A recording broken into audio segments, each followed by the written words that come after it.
Նոյեմբերի 9-ին, 10-ին, 11-ին եւ 12-ին իդեալ համակարգը հայտարարում է մեծ ակցիա եւ գործող զեղչերին գումարում լրացուցիչ 11% զեղչ ամբողջ տեսականու համար։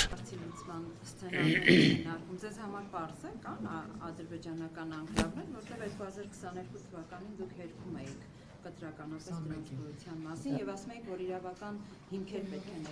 ներկայացվեն։ Ես ասել եմ նաեւ, որ մենք այդ իրավական հիմքերը չունենք եւ ասել եմ, որ process-ում պետք է տեղի ունենա հետեւյալ Ադրբեջանը իր հիմքերը պետք է բերի, մենք մեր հիմքերը պետք է բերենք եւ հետեւաբար երբ որ դա տեղի կունենա, այլ իմ դիրքորոշման մեջ բան չի փոխվել։ Այն որ 1991 թվականին մեր անկախության նախորդող շրջանում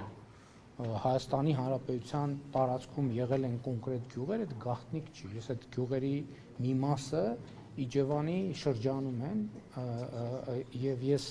այդ գյուղերի միջով անցել գնացել եմ։ Ես չեմ կարող ասեմ, որ բնության մեջ այդպիսի բան չի եղել։ Որ ադրբեջանցիներ են ապրել։ Այո։ Հայերն ապրել են Արցախում։ Ես բան չունեմ ասելու, ես խոսում եմ սահմանազատման գործընթացի մասին։ Սինգապուրում էլ են հայեր ապրել։ Այո, ես խոսում եմ սահմանազատման գործընթացի մասին։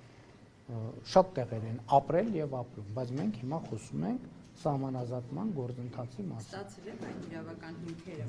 Ոչ, այդ թեմայով ասեցի արդեն, հարցին պատասխանեցի, որ դեռ քննարկումներ չի եղել, հիմքերի ուսումնասիրություններ փոխադարձաբար չի եղել։ Եթե ինչպես եք ասում, որ մեր վերահսկողության տակ կան ադրբեջանական տարածքներ, որովհետև այդտեղ մենակ անկլավների թեման չի, ուրիշ թեմաներ էլ կա։ Անկլավները նկատի չունեք ձեր այդ պնդմամբ։ Այդ իմ պնդմամբ նկատի ունեմ, որ 1991 թվականի Ալմաթայի հռչակագրի հիման վրա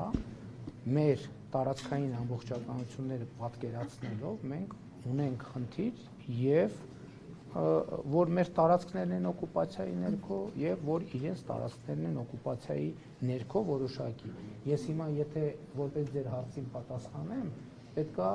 սահմանազատում իրականացնեմ։ Ես նկատի ունեմ կամայական տարածք, որը գնում է այդ կարգավիճակի վրա։ Հիմա աչքաչափով կարող ենք ասել ինչի մասին է խոսքը, բայց դա լավ ժանր չի, որովհետեւ մենք իրավական process-ը թողած մտահանգումներով ենք առաջ նախընկնում։